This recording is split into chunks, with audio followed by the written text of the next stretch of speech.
We make emotions readable. A few years ago, I got one of those spam emails. And it managed to get through my spam filter. I'm not quite sure how, but it's turned up in my inbox, and it was from a guy called Solomon Odonka. I know. It went like this. It said, hello, James Veitch. I have an interesting business proposal I want to share with you, Solomon. Now, my hand was kind of hovering on the delete button. Right? As you are, I was looking at my phone. I thought, I could just delete this. Or I could do what I think we've all always wanted to do. And I said, Solomon, your email intrigues me.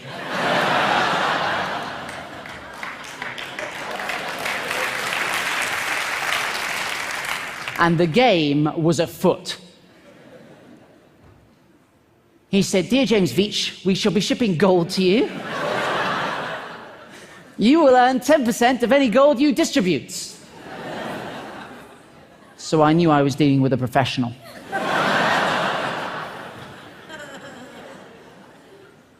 I said, how much is it worth? He said, we will start with a smaller quantity. I was like, ah. And then he said, of 25 kilograms. The worth should be about 2.5 million. I said, Solomon, if we're going to do it, let's go big.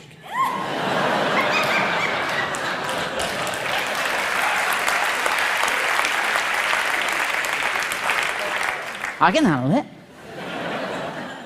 How much gold do you have? He said, it's not a matter of how much gold. How much is you're capable of handling? What? We can start with 50 kilograms as a trial shipment. I said, 50 kilograms? There's no point doing this at all. No, so shipping at least a metric ton.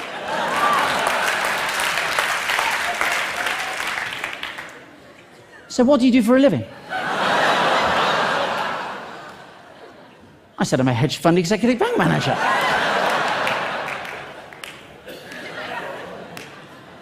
This isn't the first time I've shipped bullion, my friend. No. Then I started to panic. I was like, look, where are you based? I don't know about you, but I think we're going via the postal service. It ought to be signed for. Right, that's a lot of gold. He said, it will not be easy to convince my company to do a larger quantity shipment. And I said, Solomon, I'm completely with you on this one. I'm putting together a visual for you to take into the board meeting. Hold tight.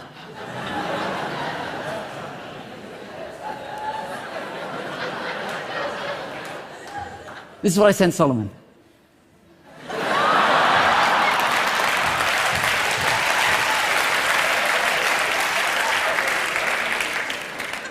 I don't know if we have any statisticians in the house, but there's definitely something going on. I said, Solomon, attach this email, you'll find a helpful chart.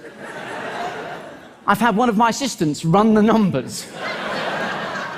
We need to be shipping as much gold as possible. There's always a moment where they try to tug your heartstrings, and this was it for Solomon. He said, I will be so much happy if the deal goes well, because I'm going to get a very good commission as well. And I said, that's amazing. What are you going to spend your cut on? And he said, on real estate, what about you? I thought about it for a long time. And I said one word. Hummus.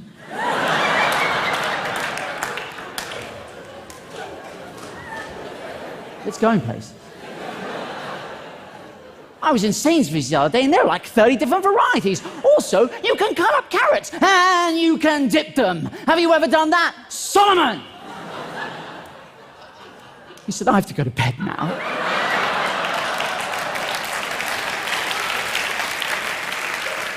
Till tomorrow. Have sweet dreams. I didn't know what to say. I said, bonsoir, my golden nugget, bonsoir. Guys, you have to understand, this has been going for like weeks, albeit hitherto the greatest weeks of my life, but I had to knock it on the head. It was getting a bit out of hand. Friends were saying to me, James, do you want to come out for a drink? I was like, I can't, mate, I'm expecting an email about some gold. You know? So I figured I had to knock it on the head. I had to take it to a ridiculous conclusion. So I thought I concocted a plan. I said, look, Solomon, I'm concerned about security. When we email each other, we need to use a code. And he agreed. And I said, Solomon, I spent all night coming up with this code. We need to use it in all further correspondence. Lawyer! gummy bear. Bank, cream egg. Legal, fizzy cola bottle, claim peanut M&Ms, documents, jelly beans, Western Union. Guys, a giant gummy lizard. I knew these were all words they use, right? I said, please call me Kit Kat and all further correspondence.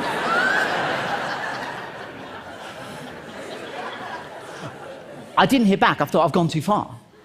I've gone too far. So I had to backpedal a little bit. I said, look, Solomon, is the deal still on? Kit Kat.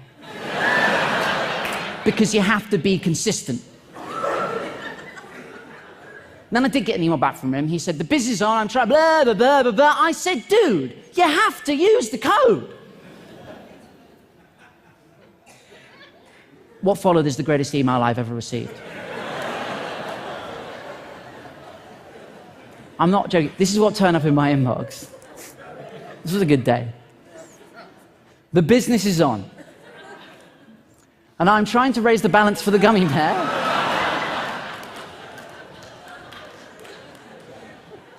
So he can submit all the needed fizzy cola bottle jelly beans to the cream egg for the peanut M&Ms process to start. Send £1,500 via a giant gummy lizard.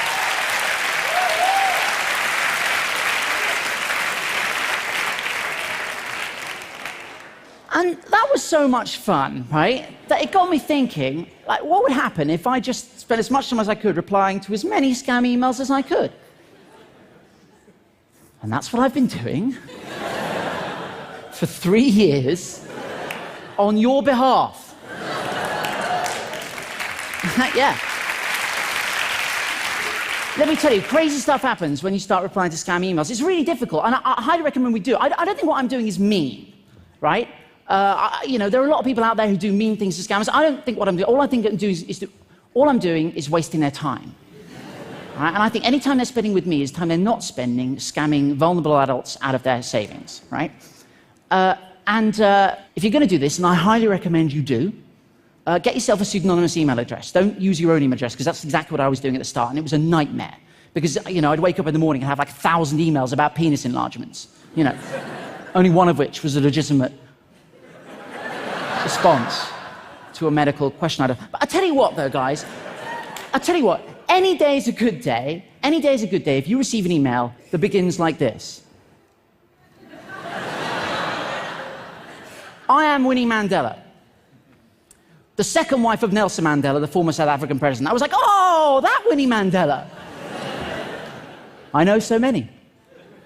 I need to transfer $45 million out of the country because of my husband Nelson's health condition. Let that sink in. She sent me this, which is hysterical. And this looks fairly legitimate. This is a letter of authorization, but to be honest, if there's nothing written on it, it's just a shape. I said, Winnie, I'm really sorry to hear of this. Given that Nelson died 3 months ago, I describe his health condition as...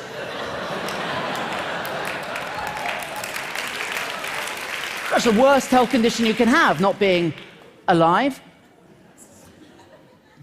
She said, kindly comply with my banker's instructions. One love. I said, of course, no woman, no cry.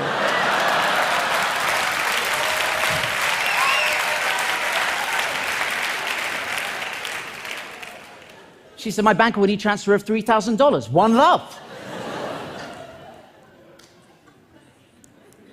I said, no problemo. I shot the sheriff.